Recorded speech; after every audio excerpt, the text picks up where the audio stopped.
COVID-19 sudah mereka rancang. Bahkan sejak 2001 saya sudah menemukan data.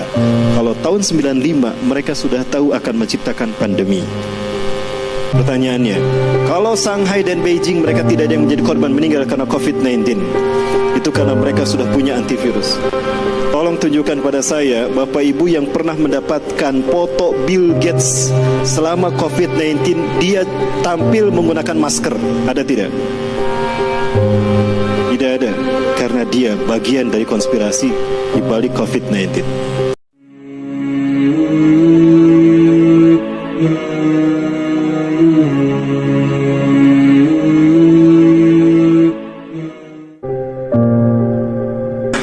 Ungkapan skeptisisme, khawatir. Kenapa demikian? Baik, Bapak Ibu rahmati Allah, kita bahas hari ini sesuatu yang membuat kami heran terkait dengan COVID-19. Pertama, COVID ini muncul di Wuhan, betul? Padahal yang viral pertama kali dari Wuhan adalah orang makan sembarangan. Mereka makan tikus, mereka makan apa binatang, mereka makan ulat, mereka makan kelelawar. Itu yang viral kan? Lalu tiba-tiba viral COVID-19 terjangkit di Wuhan. Itu framing media. Seolah-olah mereka ingin menyebutkan bahwa makanan yang sembarangan itulah penyebab COVID-19 terjangkit. Betul? Bukan, itu kamuflase, Bapak. COVID-19 sudah mereka rancang. Bahkan sejak 2001 saya sudah menemukan data. Kalau tahun 95 mereka sudah tahu akan menciptakan pandemi. Apa datanya Bapak sekalian? Tadi subuh kami bahas, datanya ada. Ya, tapi waktu kita tidak cukup untuk membahas bukti itu. Kemudian kita tahu bahwa Wuhan adalah kota besar yang berada di Cina. Pertanyaannya, bagaimana dengan Beijing yang tidak jauh dari Wuhan? Adakah mereka yang menjadi korban meninggal karena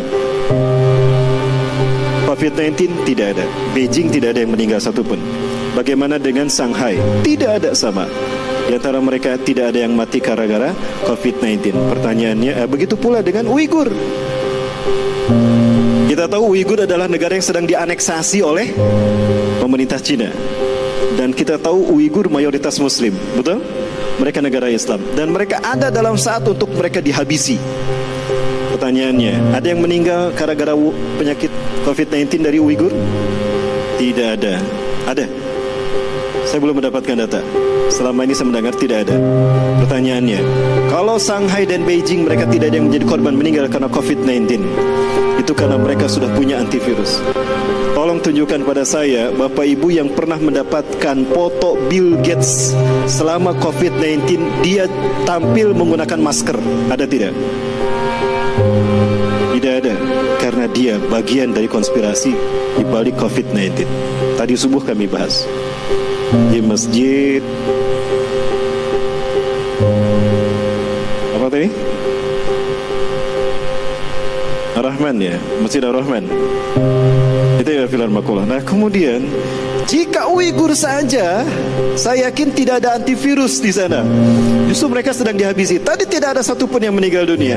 Uighur saja tidak ada yang terkena. Lalu bagaimana dengan Mekah dan Madinah yang jaraknya tentu lebih jauh dari Uighur ke Wuhan? Betul? Namun efeknya sampai ibadah umrah dan haji harus dihentikan gara-gara COVID-19. Ini nasib, ini fitnah terbesar bagi kita, karena ini berkaitan dengan tauhid umat manusia. Batal tauhid, hancur tauhid kita, batal iman Islam kita. Kok sebegitunya Ustaz? Baik, kita bahas ya insyaallah sore hari ini. Maka saya bertanya-tanya, apakah ini wabah atau konspirasi Bapak Ibu? Setahu saya Rasulullah SAW pernah menyebutkan begini dalam hadisnya. Ini dalam Sahih Bukhari, bab la yadkhulu ad-dajjal al-Madinah, hadis nomor 1880. Rasulullah SAW bersabda, "Ala anqabil Madinah malaikatun la yadkhuluha at-ta'un wa ad-dajjal." Pada setiap jalan-jalan yang mengarah ke kota Madinah ada para malaikat yang berjaga-jaga. Tidak akan pernah bisa memasuki Madinah Ta'un dan tidak pula Dajjal. Ta'un taun adalah bahasa Arab. Bahasa kitanya virus. Penyakit karena virus atau karena bakteri disebutnya taun. Nah, jadi kata Rasulullah SAW, baik taun ataupun dajjal tidak akan memasuki kota Madinah. Pertanyaannya, kalau dajjal tidak bisa masuk ke Madinah wajar karena punya kaki dan punya tangan. Nah, kalau taun, virus, apakah dia bisa masuk begitu saja? Harus ada carrier-nya, pembawanya kan? Harus ada media yang membawanya. Siapa yang membawa taun ke dalam kota Madinah kalau bukan jin dan manusia? Betul? Nah, pertanyaannya, adakah jin dan manusia yang membawa taun dan bagian dari fitnah dajjal memasuki Madinah? Tidak. Rasulullah sudah menjanjikan akan dijaga. Jika ternyata ada yang meninggal di Madinah, ini pertanda ada kesalahan dari mereka yang berjaga di Madinah. Benar-benar Allah Subhanahu wa taala, bagaimana dengan Mekah? Bisakah taun dan dajjal memasuki kota Mekah? Nah, ini wafil rahmatullah yang ingin kita bahas juga. Ya. Rasulullah SAW pernah menyampaikan bahwa Allah pernah berfirman kepada Nabi Adam AS. Ini saya dapatkan satu nas di dalam kitab Ra'isil Majalis karya Syekh Ats-Tsalabi rahimahullah. Allah Azza wa Jalla berfirman pada Nabi Adam setelah Nabi Adam 100 tahun berada di muka bumi, terpisah dari Siti Hawa. Nabi Adam berada di Nepal, Hindustan, Siti Hawa di Jeddah, Iblis di Dastamaisan di Irak. Allah berfirman pada Nabi Adam AS, "Ya Adam, inni ladaya baitun bi Bakkatal mubarakah allati tusawi arsy hadza." Hai Adam, aku punya satu rumah di Bakkah yang aku berkahi. Ka'bah. Yang mana Ka'bahku itu lurus dengan arsku. Sekali lagi, yang mana Ka'bahku itu lurus dengan arsku. Maka solatlah kamu menghadapnya sebagaimana kamu solat menghadapku ketika di ars. Dan kamu tawaflah mengelilingnya sebagaimana kamu tawaf mengelilingi aku di ars. Catatan bagi kita bahwa ternyata kenapa kita solat harus menghadap ke Ka'bah? Karena Ka'bah lurus dengan ars Allah. Artinya sucinya ars Allah hadir di Ka'bah dan sekitarnya. Betul? Itulah kenapa disebut Masjidil Haram. Haram kita mengotori kesuciannya. Haram kita melakukan perbuatan maksiat dengan lisan kita, dengan kata-kata kita, dengan perbuatan kita, bahkan dengan hati kita. Baru terbesit dalam hati, Allah balas tuh keburukan kita. Itulah kenapa dinamakan tanah haram. Sucinya aras Allah hadir di Ka'bah dan sekitarnya, di Masjidil Haram. Maka karena ada pada poros kita langsung kepada Allah, solat kita di sana ada pada poros alam semesta, hubungan langsung dengan aras Allah. Pahalanya 100.000 kali lebih baik daripada solat kita di Masjid Bukit Indah Sukajadi. Betul? Jamaah, jamaah, alhamdulillah masih ada. Bisa diikuti Bapak Ibu? Bisa.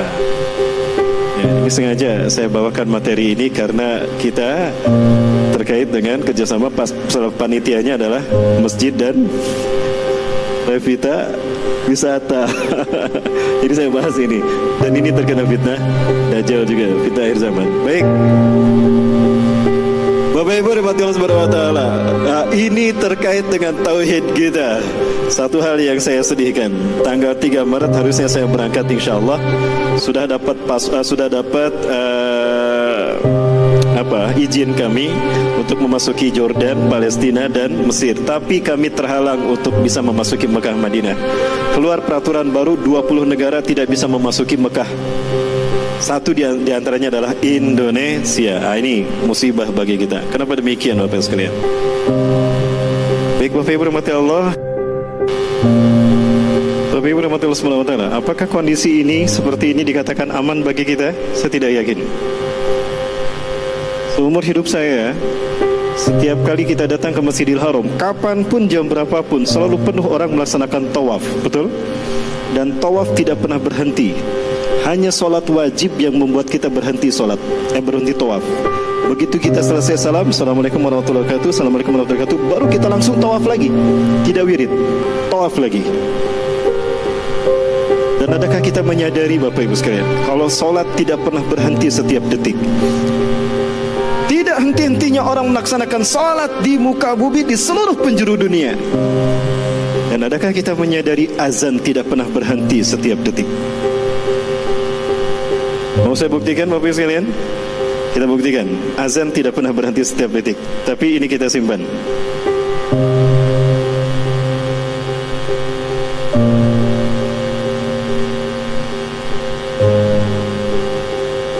Ya, kira-kira apa yang terjadi ketika umrah dan haji terhenti gara-gara pandemi COVID-19 ini, sehingga kita dilarang untuk melaksanakan umrah dan haji, bahkan tawaf pun terhalangi.